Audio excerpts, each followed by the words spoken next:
All right. So, greetings, scholars. Welcome. So, we are here at the end of week. I think this is week 8.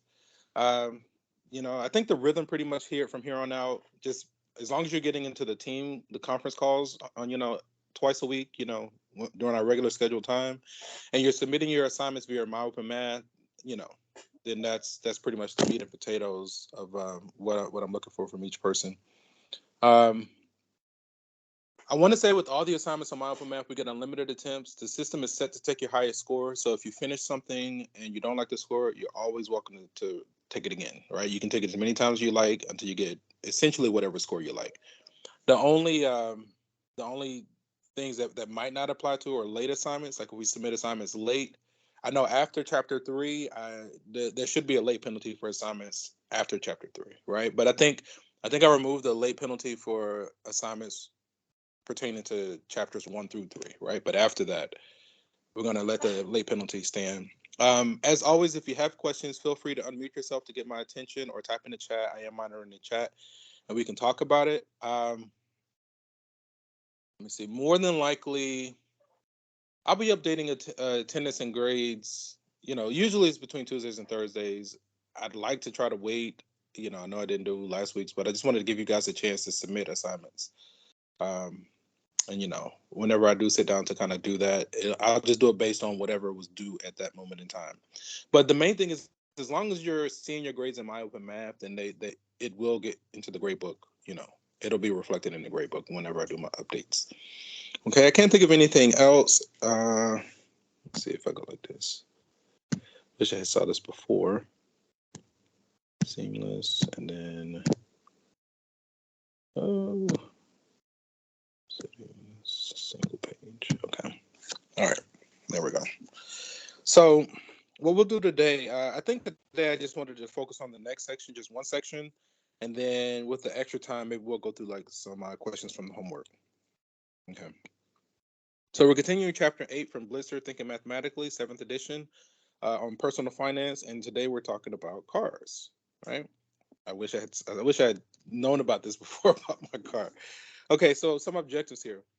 1, compute the monthly payment and interest costs for a car loan. 2, understand the types of leasing contracts. 3, understand the pros and cons of leasing versus buying a car. 4, understand the different kinds of car insurance. 5, compare monthly payments on new and used cars. And then 6, solve problems related to owning and operating a car. Okay. So mathematics of financing a car. A loan that you pay off with weekly or monthly payments or payments in some other time period is called an installment loan. The advantage of an installment loan is that the consumer gets to use a product immediately. The disadvantage is that the interest can add a substantial amount to the cost of a purchase. Let's begin with car loans in which you make regular monthly payments called fixed installment loans. So loan payment formula for fixed installment loans. The regular payment amount, PMT, let me see, payment amount, required to pay off a loan of P dollars paid N times per year over T years at an annual interest rate of R is given by this. Okay. So we're just using this formula. This is for a regular payment amount. P dollars paid N times per year over T years at an annual interest rate of R. Okay. The regular payment amounts. Suppose that you decide to borrow $20,000 for a new car. You can select one of the following loans, each requiring regular payment amounts.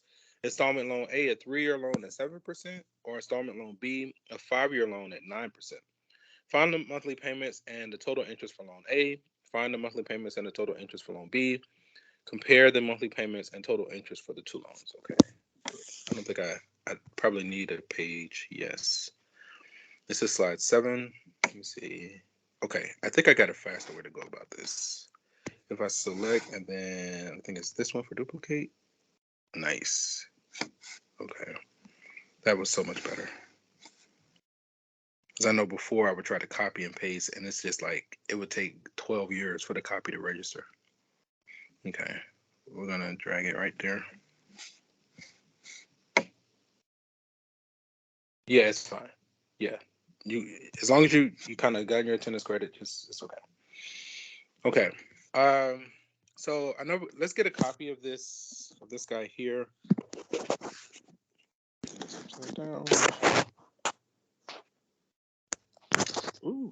almost hit the wrong thing. Okay, and I just want this. Okay. So let's copy and delete, and we'll drop a copy right here.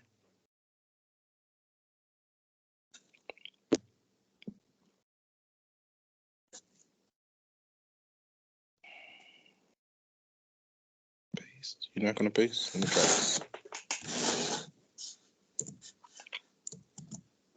Okay. So we're going to be using this for our payment amount, our monthly payment amount, and let's see.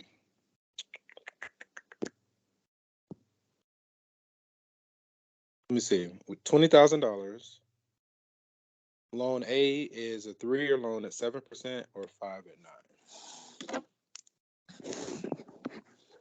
So for A, three-year loan at 7%, and then loan B is going to be a 5-year loan at 9%. Okay. So let's see. So for part A, the regular payment amount, so it's going to be our PMT. And if we just plug in the different components, right? Let's see. So 1 minus 1 plus the rate for part A is 7%. As a decimal is going to be 0.07. We borrowed 20,000. I guess these are monthly payments. Let me see. You can select one, and each requiring regular monthly payments. So our N is 12. Okay. To the power of a negative 12 times is 3 years. Okay.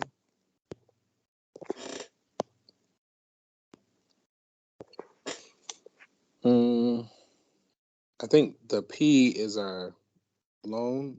Let me see. We pay a loan of P dollars, right? So the loan was for 20,000. The rate 0.07 divided by 12.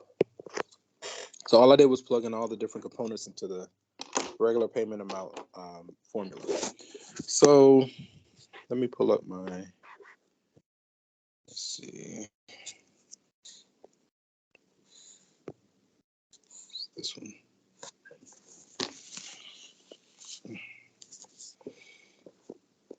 Okay. So let's clear, and we're just going to type this in. All right.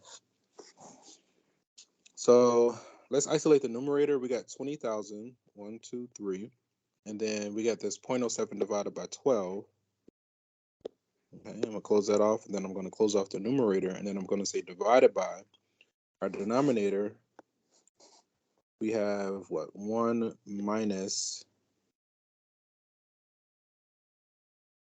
parentheses 1 plus 0.07 divided by 12. Okay, close that off. We're going to say to the power of a negative 12 times 3. Okay. That closed off the exponent, and then this should close off the denominator. I think that's good. Regular payment amount, so it looks like approximately $618 a month.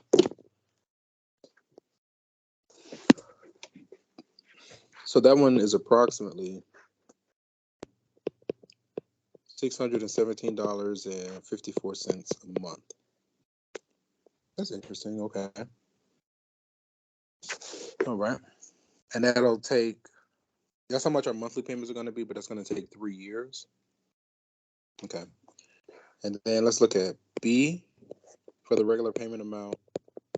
For these conditions, so the denominator, 1 minus 1 plus the rate, which is 9%, divided by N, if it's monthly payment, so that's going to be a 12. This is in parentheses, to the power of a negative 12 times 5. Okay. And then all of that under. The loan is still for 20,000. The rate is 0.09 divided by 12. Okay, so if we use our calculator, I'm just going to call on what we had before and just change the necessary components. So instead of 7%, this changes to 9%. 1 plus, again, this is 9% here. And then the 3 years changes to 5 years. I think those are all the changes.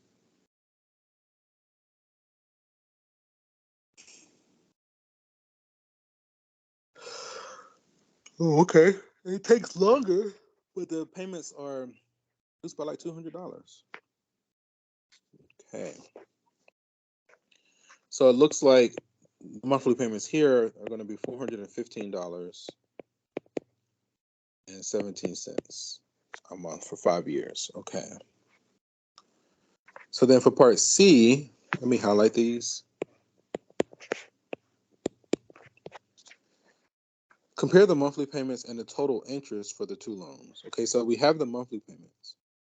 So if we're obligated to pay back $20,000, how much more are we paying in these two different scenarios, right? So if we do $617 a month for 3 years, right? So then for C,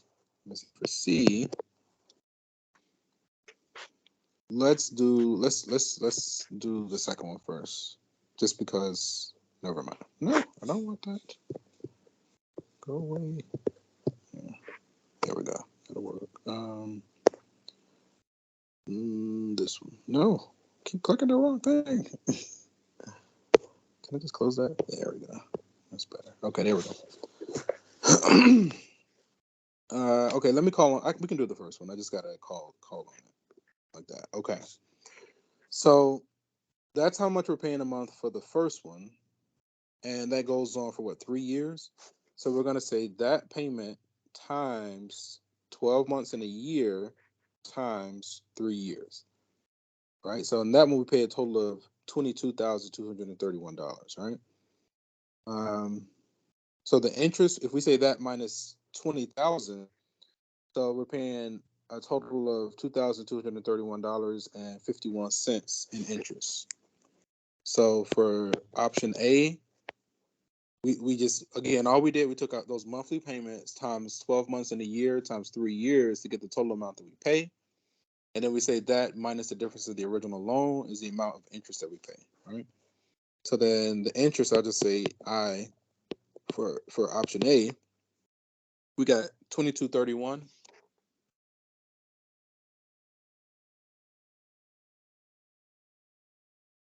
Okay, I think we're okay. Yeah, okay. So 2231.51. 2231.51. Okay. That's for the interest on option A. And then let me call on the second one. Needs to be what, a 9? Yeah, this one. So that's how much we're paying per month for the second one, but that one goes for 5 years. So we're going to say that times 12 months in a year times 5 years. Okay, we're paying more on that one, right? So the interest on option B, if that's 24,000, so then 4910.03. 4910.03. Right? Okay. So the interest that we pay on option A was 2231.51. The interest on option B is 4910.03, right?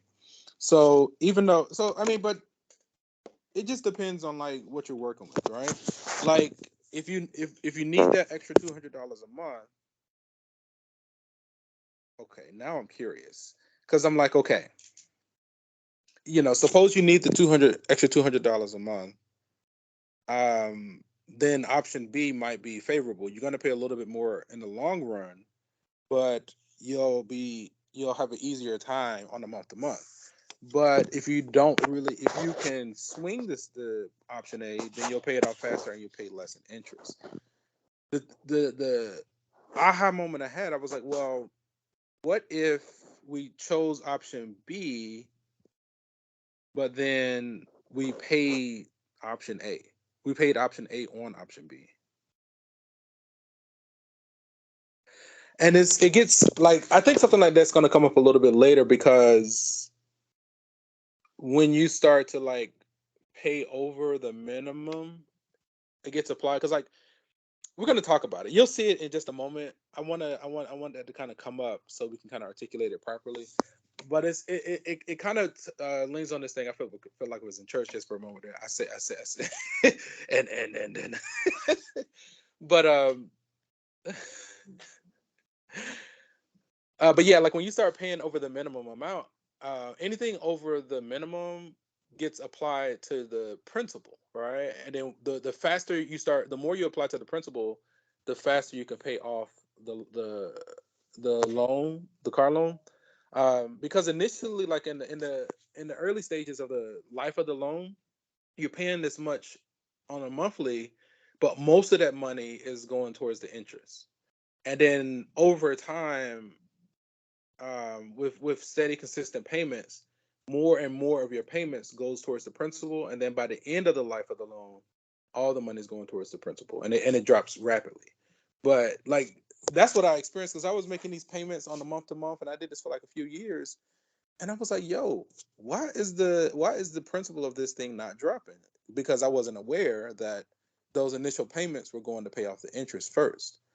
And then, and now, so it's at that point where it's noticeable that more and more of my payments are going towards the principal. It's actually dropping, and it's like this like momentum kind of thing that you're building over time. I'm assuming that everybody was able to get in. I'm seeing the notifications. Let's see. Let me just let them in.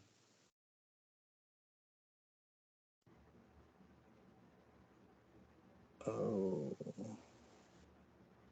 see, mute. Thank you. Okay. All right. Let's keep going. Right. So, again, it really just depends on what you'd like to do. If you need the 200, then you'll pay a little bit more in the long term, but option B might be more favorable. If you can swing option A and B and still be comfortable, then obviously you want to pay less in interest in the life of the loan, right? So we would choose option A if we could, right? Determine the monthly payments and total interest for the loan. Okay, about $618. I think that's what we got for option A, right? Okay, the total interest is 618 times 36 minus the 20,000, so 2248. We got, yeah, that's fine because of the rounding, right? They rounded to 618, and we did the 617.54. That accounts for the difference. Why the numbers are different, but that's okay. It's still, as long as it's close and we get a sense, right? And then for option B, 415, that's what we got. Okay, and 4,900. That's approximately what we got as well, right? Okay. So then if we compare, it says 20,000 loan and monthly payments. The total interest for the first option is 2248. Total interest for the second option is 4,900. Monthly payments are less with the longer term, but the interest is more with the longer term loan. Okay. What is this? Clear all? Okay, I think we're okay. Nope. There we go. So the leasing alternative. Leasing is the practice of paying a specific amount of money over a specified time for the use of a product. Leasing is essentially a long-term rental agreement. Okay.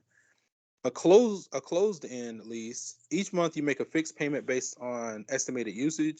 When the lease ends, you return the car and pay for mileage in excess of your estimates.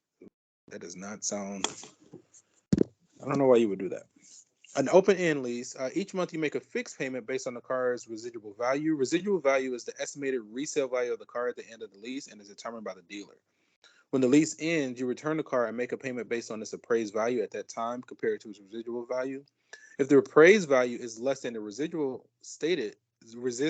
value stated in the lease, you pay all or a portion of the difference. If the appraised value is greater than or equal to the residual value, you owe nothing and you may receive a refund.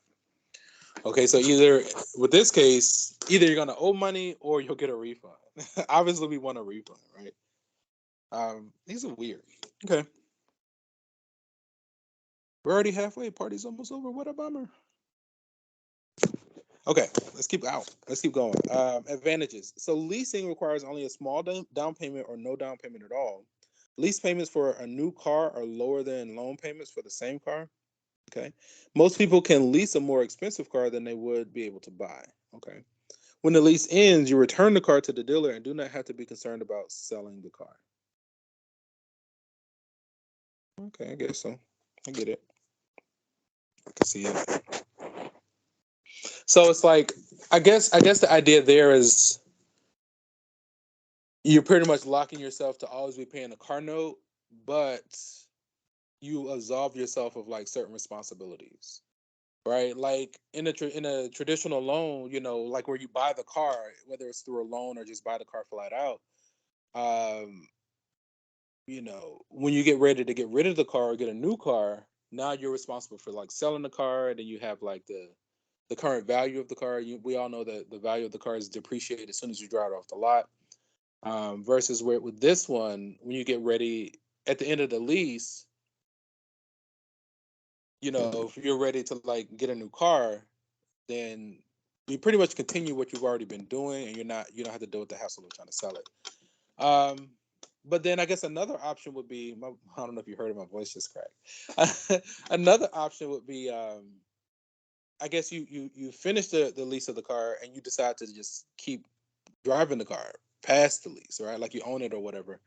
Um, and then you're driving without like a note. I guess that's one option.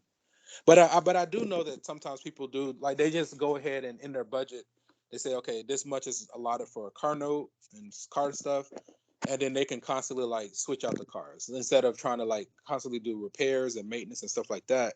You just go ahead and get another car, and you just get used to paying a monthly car note, which I can see the value in that because the repairs, especially the older the car gets, you get the mileage up there.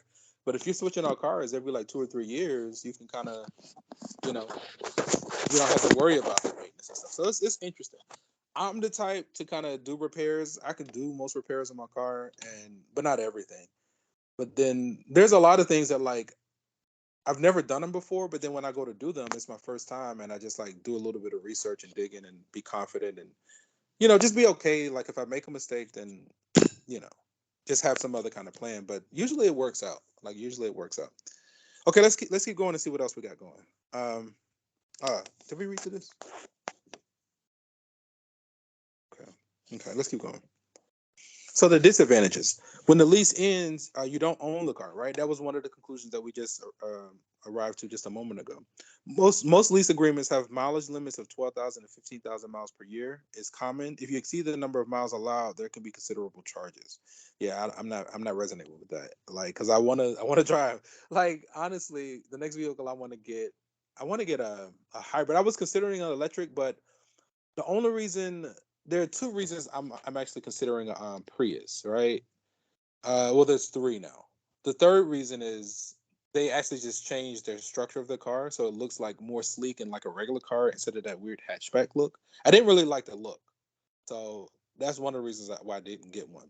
But the reason I'm considering it now is one is a hybrid, and I'm under the impression that with the Prius, you can drive across the country, like from the East Coast to the West Coast on one tank of gas.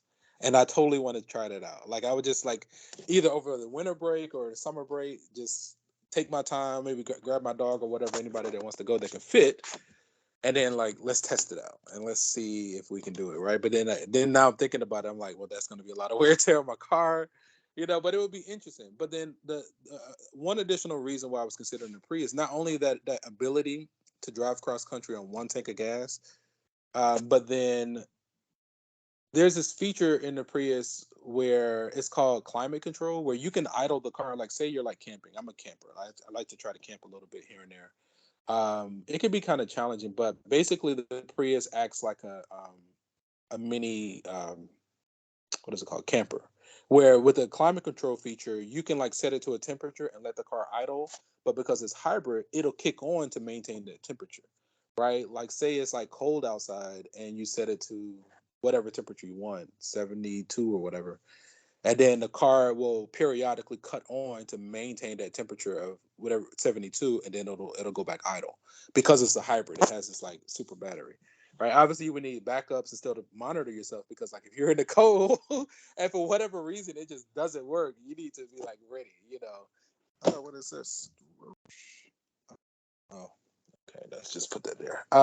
You need to be ready, like either just stay warm or build a fire, But it's just interesting, like, and there are some other features too I've seen, but I just thought that was really interesting where you can maintain the temperature.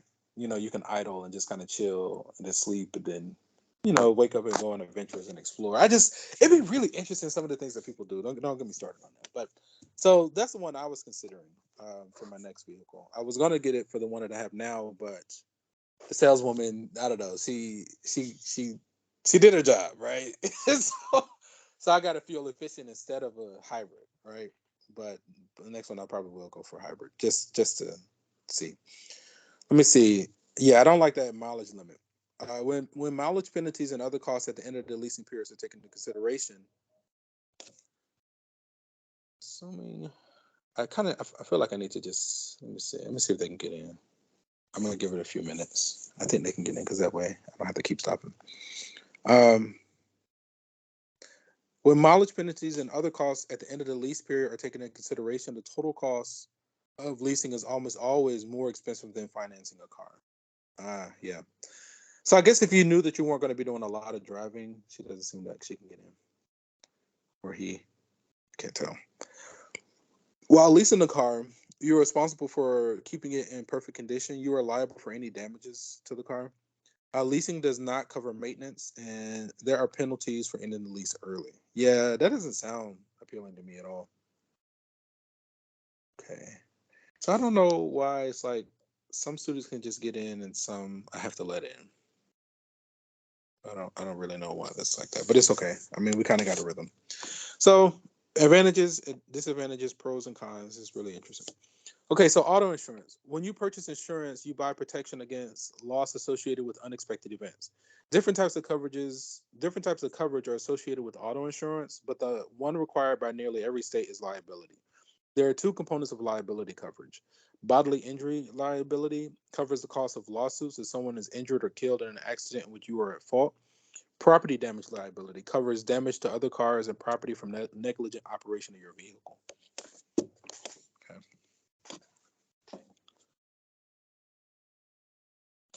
Okay. So bodily injury and property. All right. Um, Collision coverage pays for damage or loss of your car if you're in an accident. Comprehensive coverage protects your car from perils such as fire, theft, falling objects, acts of nature, and collision with an animal. Yeah. Once I was like in a parking lot and me and my friend going, we were only in the grocery store for like literally 5 minutes. I come back and there's this huge dent in my front bumper. I'm like, what the fuck? And so I'm like, I didn't have no dent. I don't be having no dents and stuff in my car. And so this car pulls up. It was like, oh no, this person hit your car. And they pointed to this truck that was parked diagonal behind us. Like she hit us and then she was like, fuck. And she like went around and tried to pretend like she didn't hit us and she just went on about her way.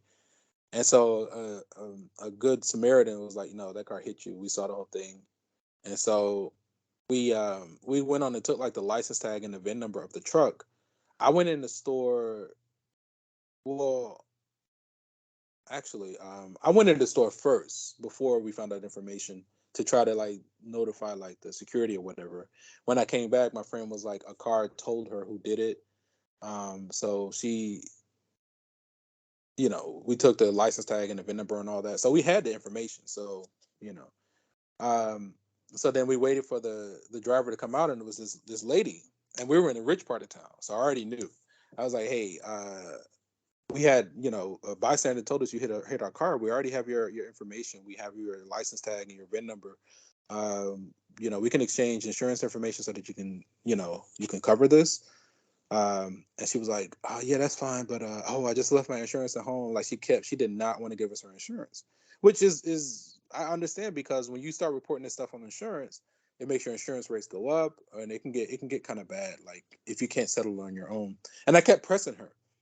So then I was like, well, I know that kind of damage. I know that costs about $1,000 to repair.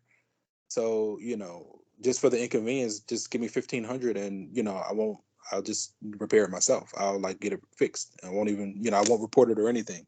She was like, that's kind of steep. I was like, well, I mean, what can I say? You know. But again, that was because I was aware. I knew how much that repair costs. And then there's like, either we can do insurance, or you can just pay for it now. And so that's really kind of how these interactions are supposed to go. Cops and insurance is really only there if you guys can't sell it yourself. And again, I assessed the situation. I thought critically. I was like, hey, we're in the rich part of town. I know she has money, right? So I was like, look, we got your insurance, we got your license tag, we got the VIN number of the vehicle, we have a witness that said they saw you do it. We can pull up the recordings. So like, we can either do this the easy way or we can do this. So she paid me cash out right there on the spot, $1,500. I was like, cool. So I was like, pleasure doing business with you. We're good to go. Have a wonderful day. I went I went right around the corner, right into the garage, parked, and I just bumped it out myself because I already knew how to repair it too. That's how I knew the cost, because I know the cost of the repair, and I knew I could do it. I can repair it myself, and I did. So just being aware and having confidence, and being reasonable, because that was reasonable. That was within the reason. I wasn't like trying to take advantage of it. That's what that stuff costs. It's an expensive repair. And then I feel like that's why it's important to be savvy and know how to do these repairs. Because I did the repair myself. It took me like 5 minutes. All I did was kind of pull the bumper off a little bit, get on the backside of it, and just bump it back into place, with like a rubber mallet. But then the challenge did come in securing the bumper back a little bit. And that was a little bit of a challenge. And it's still a little bit, not all the way there, but it's good enough for me. And so just like that was another time. That was actually mathematics, like lawyer energy mathematics. Like it actually comes into play if you're savvy and aware, right? So that was an interesting case. But I'd rather go that way because, you know, and trying to get insurance involved. I don't know. Did I tell you all about when I had a client and I called? I don't know if I told you this story. I'll share it later. It's about insurance. Let me try to finish this, and if you guys want at the end, maybe I'll tell it to you. But it's a weird story. Um, okay, let's keep going. But yeah, she paid for it. I fixed it. No need to get insurance involved. That way, neither one of our insurance got flagged, and it's as good as it was before. Um, yeah, she had this big truck, and I guess she didn't have a backup camera or whatever. So, okay, auto insurance collision pays for damage or loss if you're in an accident. I think we talked about this. Okay. So let's look at this example on saving money with a used car. Suppose that you are thinking about buying a car and have narrowed down your choices to two options. The new car option, the new car costs $25,000 and can be financed with a 4-year loan at 7.9%. The used car option, a 3-year-old model of the same car, costs $14,000. Wow, that's $11,000 off, and can be financed with a 4-year loan at 8.45%. What's the difference in monthly payments between financing a new car and financing a used car? Okay. So that sounds like our PMT formula like we had before. Um, can I just copy this? I guess duplicate works. Okay, let's try to put that in the right location. Leasing, let me just drag it for right now. Is that the right spot? Comparing columns, nope, wait. Leasing alternative. Oh, we gotta go down some more.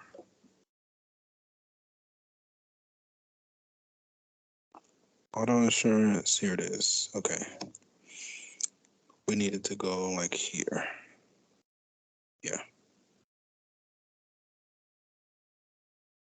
Yeah, I have my little victories in life, like, saving money with the used car right here. One more. Okay. Did you register? There we go. Okay. All right. I think we're good now. So then let me clear out what we're not using. I hope I did this right. Let me go like this.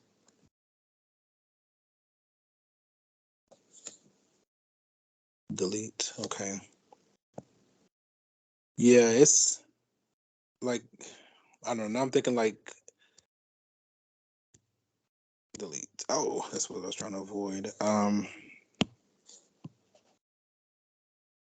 Like having a good mechanic, an honest mechanic that does a good job, that doesn't take advantage of you, like is valuable, right? You know, certain types of people you definitely want to have in your corner, especially as you get older. Like, especially if you have a good lawyer, they are invaluable. They can kind of keep you out of trouble. And you know, sometimes it's not even your fault. You didn't really do anything wrong. It's just, you know, the nature of the beast or whatever. Let me see. New Year option 25,000, 4-year loan at 7.9. Okay, we need to. What's the difference in the monthly payments? Okay, so let's take some notes here. So for option A, um, go back. Let's take notes here. So for option A, our loan is a $25,000 loan. 4-year is 4-year a 4-year loan at 7.9%, and then option B is a $14,000 loan. Nope. It's a 4-year loan as well at 8.45%. So we're asked to find the monthly payments, right? Let's cut, paste. Okay.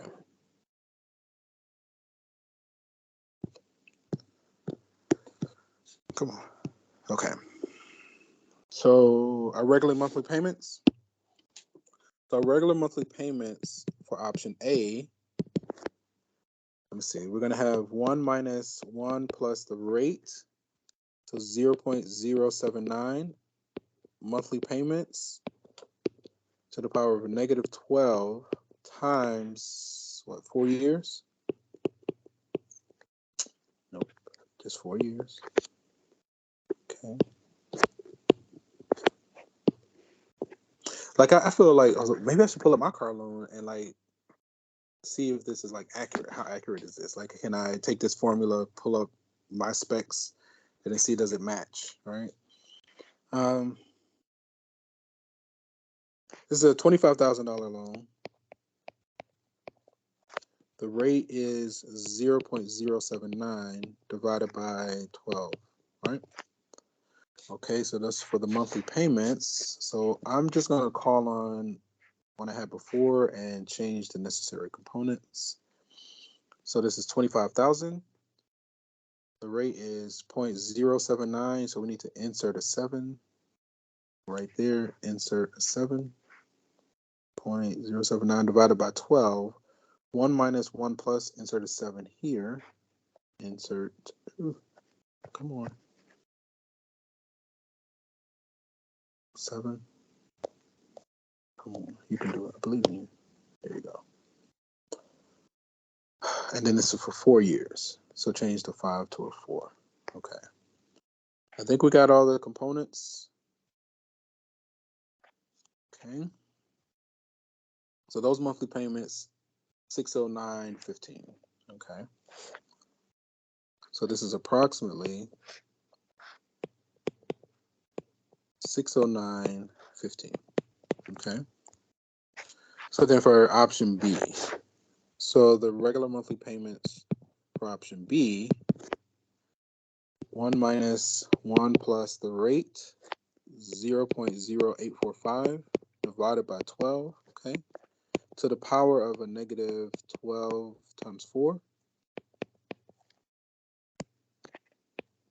Okay.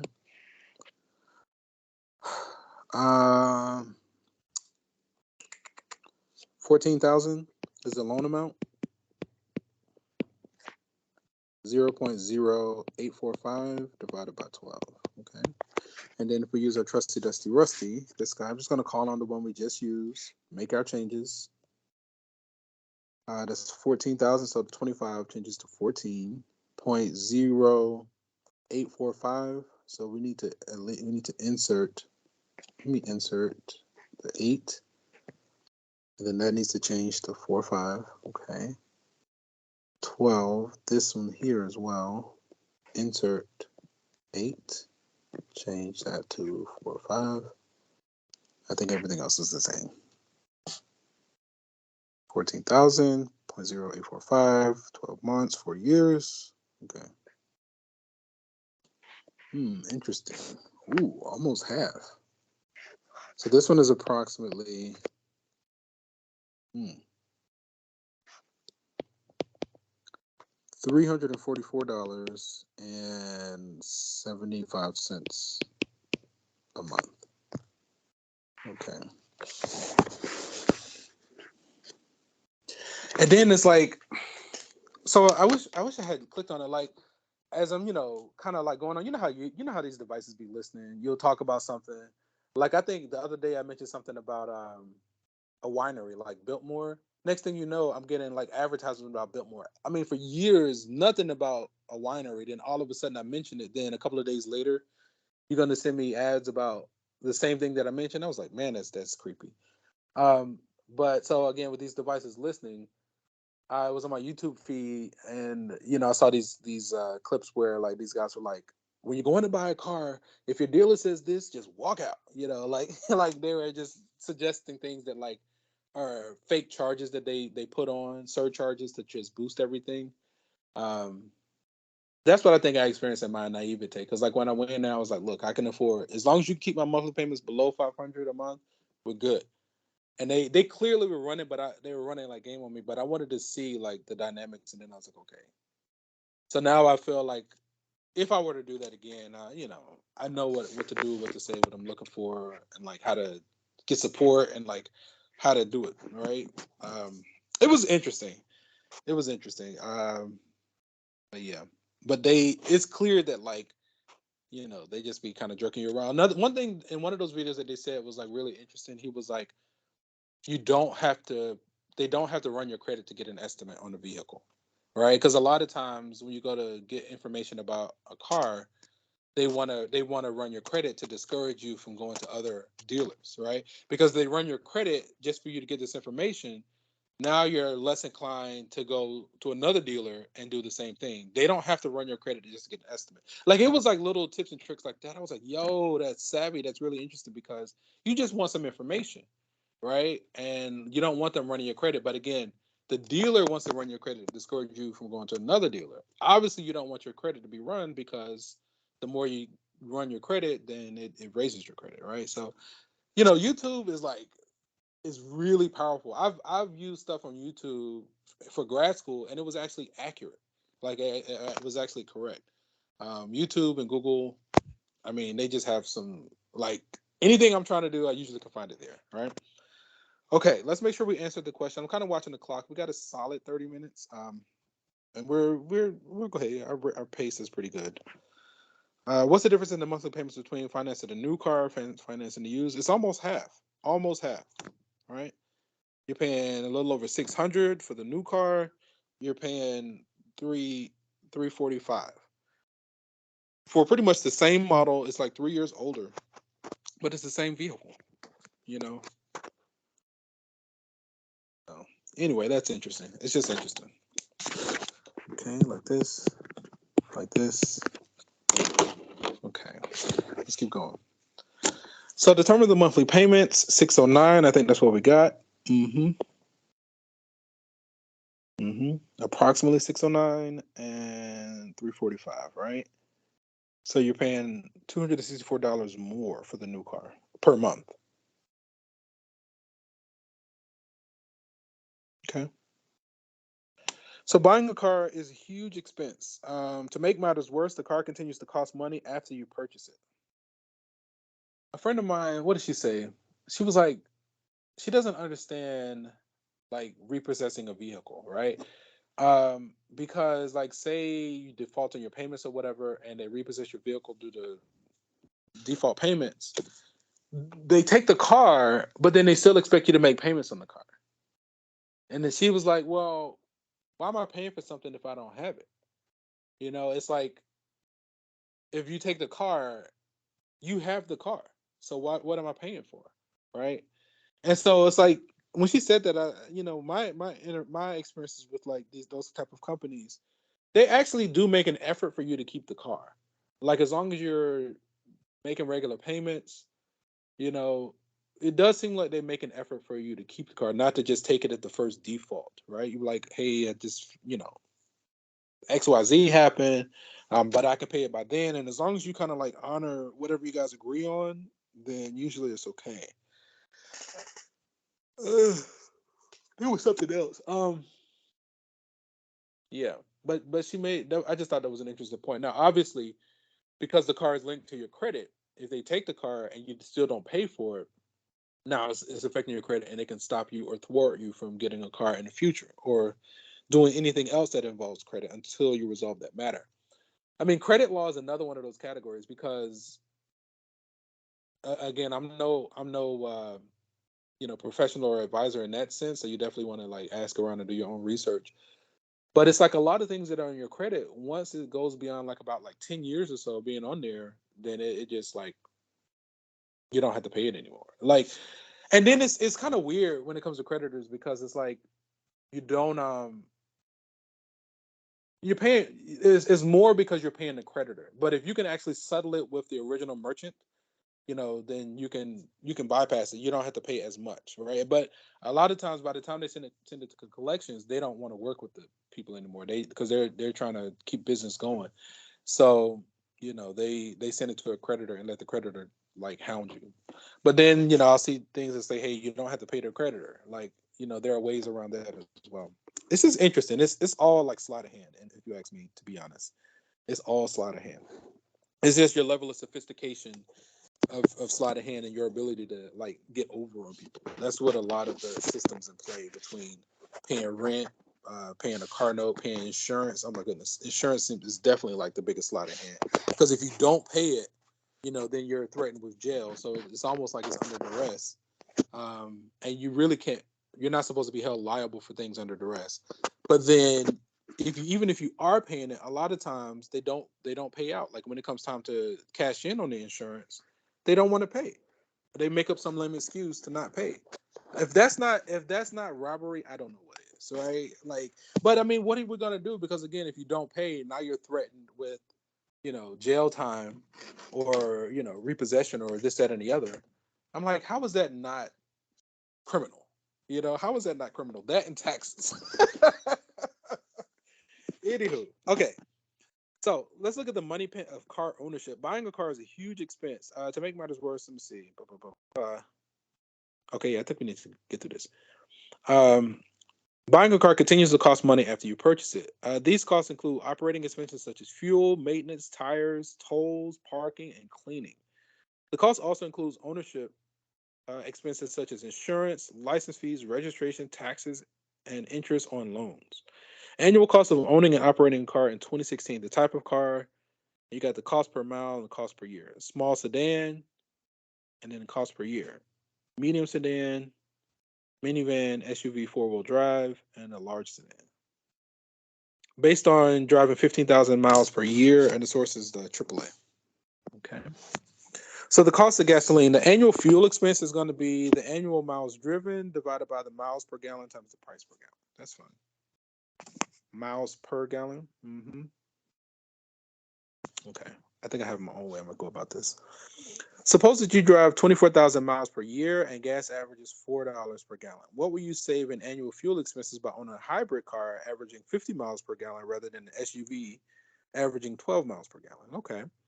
If you deposit your monthly fuel savings at the end of each month into an annuity that pays 7.3% compounded monthly, how much will you have saved at the end of the 6 years? We need an annuity formula. It's compound interest. Let me see. If you deposit your monthly fuel in also it's regular deposit, so that's not one payment. So we need that annuity formula. Do I remember it? Because I know that's there. I think it was -1, or was it 1 minus? I think it was -1 at the end. And then it was over R over N. I think I might just look it up instead of trying to do it from memory. Okay, so I need a page. We're on page. What slide is this? We're almost at the end. There it is. Okay, so slide 24. Let me duplicate this one. And I'll just move this extra page right here. Okay. That looks decent. Oh no. Okay. Okay. Fuel expenses, all right? 24,000 miles per year and $4 per gallon.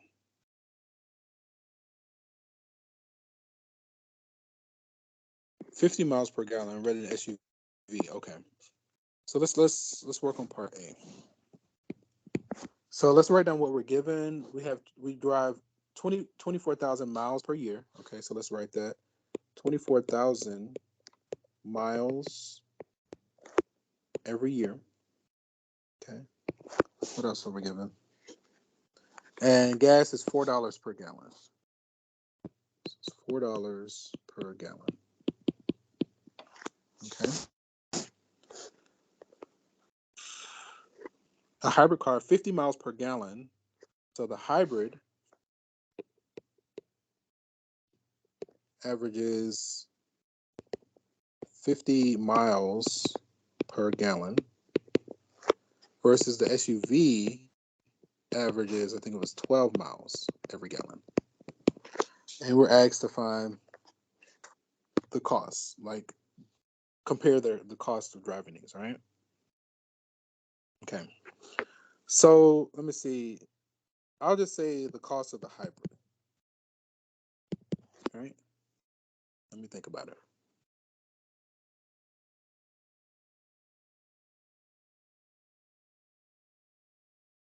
Okay. So let's start with the 24,000. I know we could use the formula, but let me just do this real quick. 24,000 miles every year. Okay. So then if the hybrid does 50 miles per gallon, since we have miles on top, when we do our conversion, we need miles on bottom. So we're going to say times 1 gallon corresponds to 50 miles when it comes to the hybrid. Right. And I did it this way because we have miles on top. So when I do my conversion, I want miles on bottom. Okay. So now we have gallons per year. And then if it's $4 per gallon, so we're going to say times $4 for every gallon. Right. So doing it this way, this is basically a conversion. Right. And when we're doing our conversions, we want our units to be opposite. Right. With that first factor, we had miles on top. So when we applied the next part, we put miles on bottom. Then notice we had gallons on top. When we did the next part, we did gallons on bottom. So that way, miles cancels miles, gallons cancels gallons, and we're left with dollars per year, right? And so then we just multiply, right? So this is going to be the 24,000 times 4 divided by 50. And that's going to give us the cost per year. That could become a 2. That changes to a 25. Hey, Google, what's 24,000 times 4 divided by 50? Times 4 divided by 50 is 1,920. And the units there are going to be dollars per year. Okay. That's the cost for driving a hybrid with those conditions. And then let's look at the cost for the SUV. Okay. So again, we're still driving our 24,000 miles every year. Okay. Times we get 50 miles to the gallon. So I'm going to put my 50 on the bottom, 50 miles for every 1 gallon. Okay. Times sorry, it's not 50, but it's 12 because we're doing the SUV. Okay. And then gas costs $4 for every gallon. So since gallon's on top, when we do the conversion, gallon needs to be on the bottom. So then it's $4 for every 1 gallon. Okay. So then just to make sure we did it properly, notice if we have miles on top, it cancels the units of miles on the bottom. Since we have gallons on top, it cancels the units of gallons on the bottom. And we're going to be left with the dollars per year, right? So it's 24 times 4 divided by 12. Hey Google, what's 24,000 times 4 divided by 12? 24,000 times 4 divided by 12 is 8,000. Ooh, yeah, that makes sense, right? $8,000 a year for the SUV, right? And that makes sense, right? You would expect to pay more to drive an SUV versus driving like a hybrid, because the hybrid is supposed to be fuel efficient. You're paying less for gas, so we're talking like 2,000. You're paying nearly more than 4 times to drive the SUV than to drive the hybrid. That's what it looks like. Okay, I think that was. What will you save in annual fuel expenses by owning a hybrid? So just the difference, right? We just subtract them. If we deposit your monthly fueling savings at the end of each month into an annuity, we need to look at the annuity formula. Kind of running low on time a little bit. I might just use my prepared notes for part B. I kind of want to see if I remember the annuity formula, because I know it comes from like compound interest. But I know there's some nuances that I'm missing.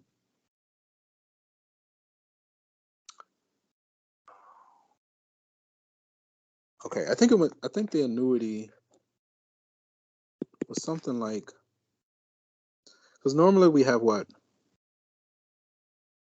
1 plus R over N, and there's usually a P here to the power of NT. But then I think we have like a -1 here. I think parentheses like this, and divided by R over N. I think that's the annuity formula. I'm going to assume that this is correct for right now. If you deposit your monthly fuel at the end of each month into an annuity that pays this compound amount, how much will you have saved at the end of the 6 years? Fuel savings. Okay. Per year. Let me see. Okay. So with the hybrid, if it costs us $19.20 for the year, so if we divide it by 12, that'll give us how much it costs on a monthly, right? Let me do that in green. Hey Google, what's $19.20 divided by 12? 20 divided by 12 is 160. So it looks like it costs $160 every month for the hybrid. Hey Google, what's 8,000 divided by 12? 12 is approximately 666.67. 666 point, I'm gonna say 6 bar, right, per month for the SUV. Okay, so then the savings, we would subtract these two.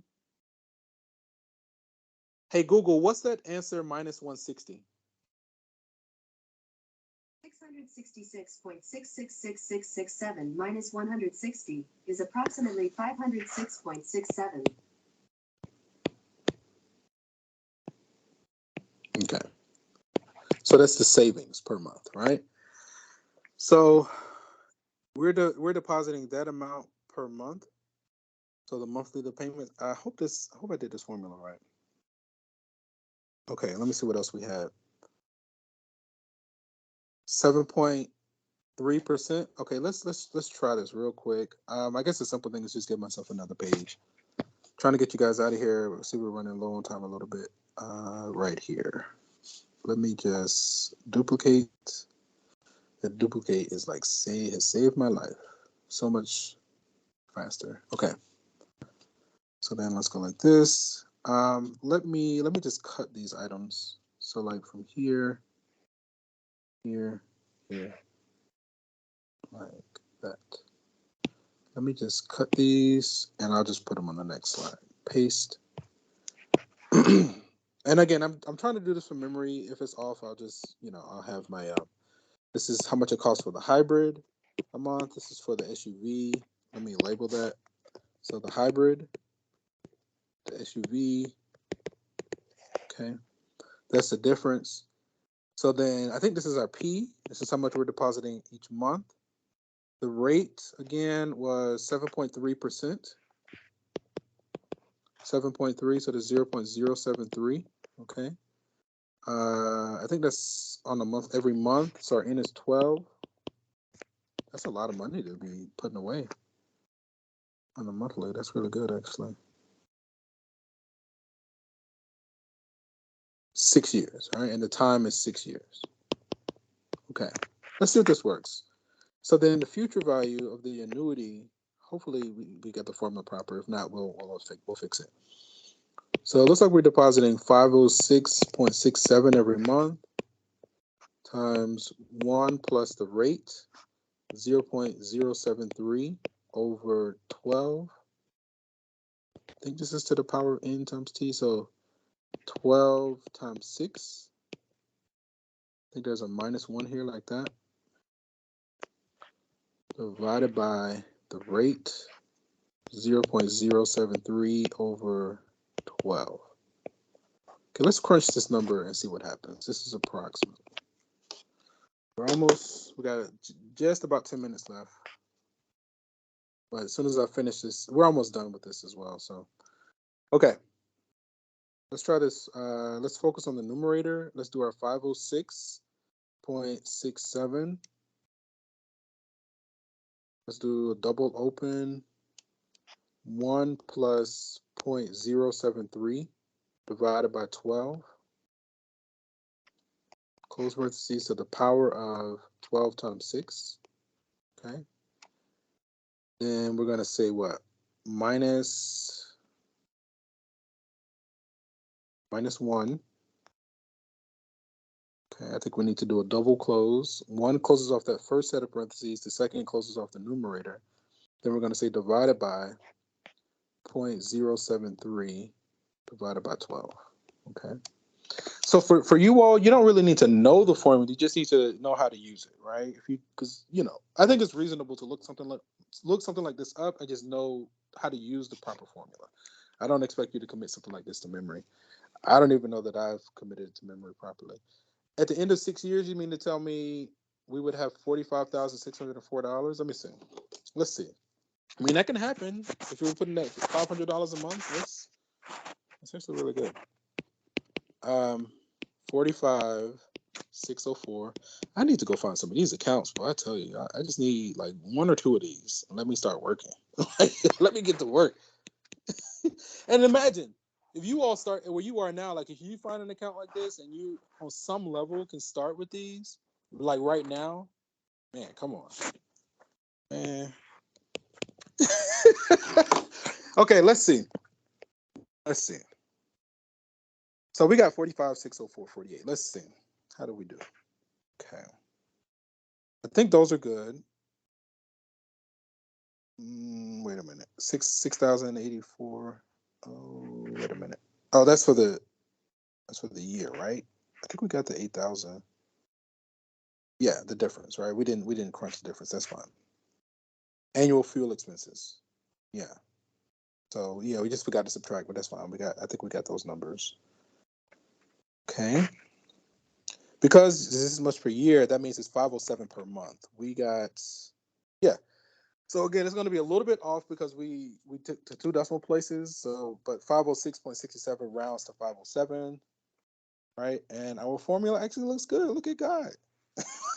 45,634, right? We got 45,000. Yeah, that's cool. Again, it's off because of the rounding, right? But it's close enough.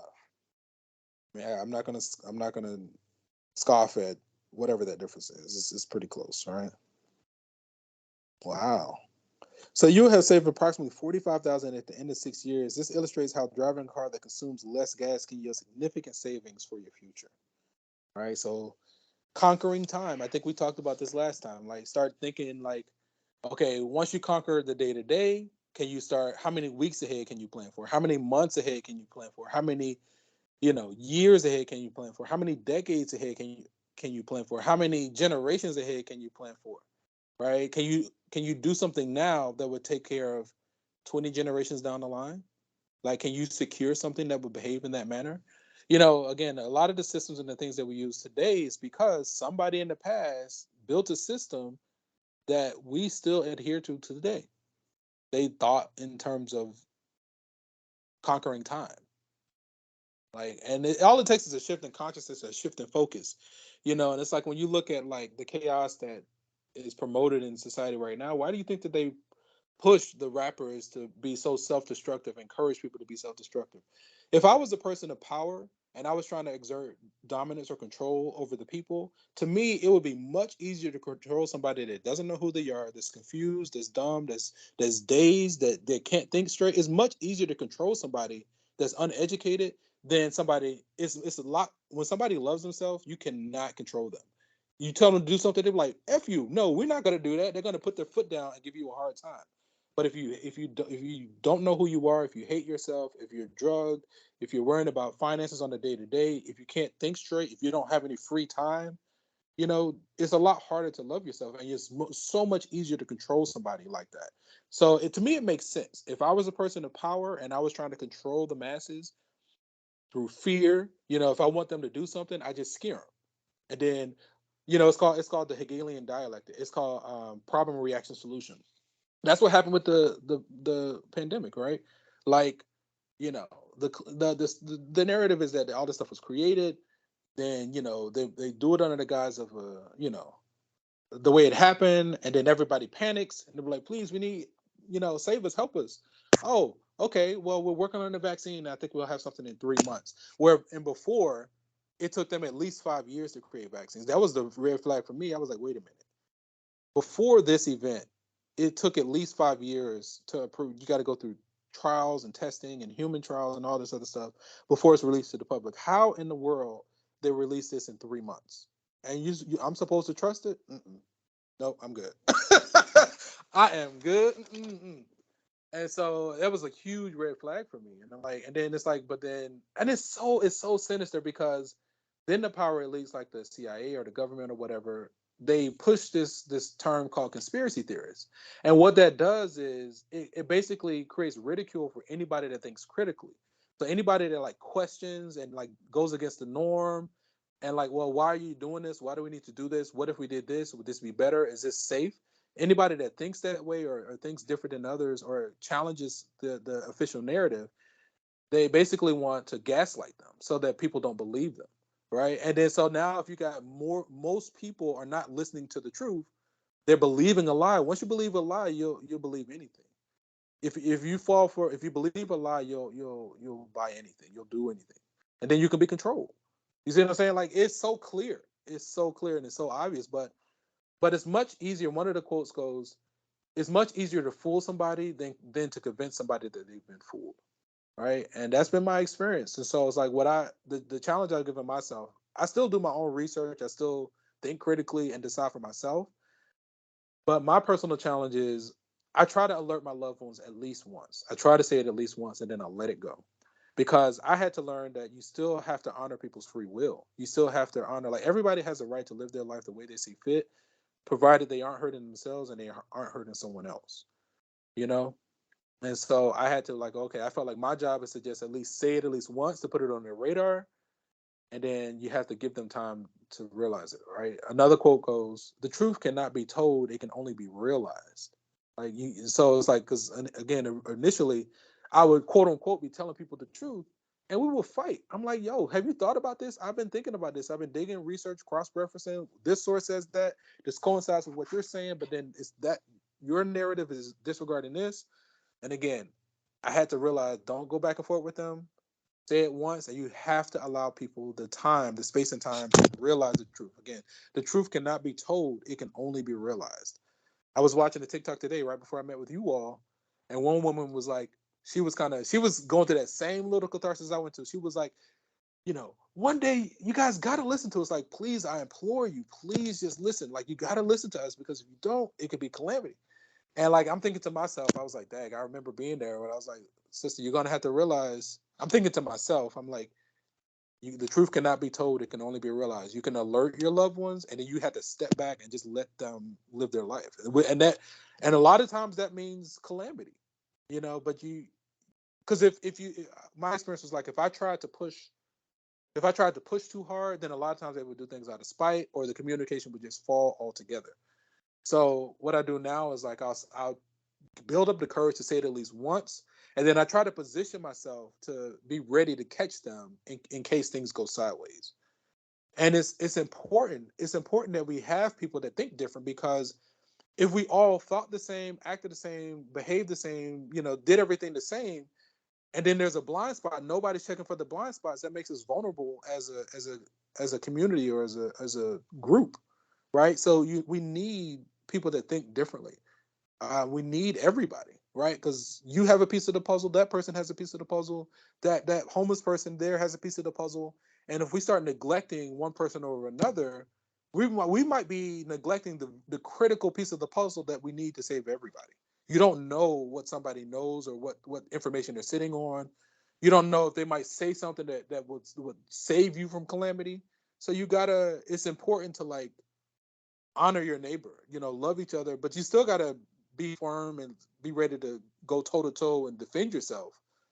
But, be respectful of the divine spark that not only in you, but it's in every walk of life. You know what I mean? Okay, so that's enough of the soapbox and the preacher. But this is why I study mathematics. All that little journey and around the world and around the cosmos that we go, to me, that comes from mathematics. And I low key be fusing mathematics with like spirituality. I mean, that's being honest. That's what it is. So with that, we're going to actually end the session here. Are there any burning questions? Going once, going twice. Ever hold your peas and rice. Okay. So if there aren't any burning questions, we're actually going to end the session here. And from one beautiful mind to another, have a great weekend. We'll see you all next week. Same time, same place. Take care. Peace. I need some outro music. Something just close it out. Okay. All right, lovely. Have a good day. You as well. All right, lovely people. It was a pleasure. Really appreciate you. Take care. Oh, wait, I got a question. Yes. We ain't got no midterm for this class, do it? So it's not an official midterm. It's just like the next exam, like exam 2. It's just it's just whatever's in my open math. That's what I'm looking for. And it's just an exam. All right, cool. Appreciate it. Mm-hmm. Any other questions? Going once, going twice. All right, lovely people. Have a great weekend. I'll see you next time. Same time, same place.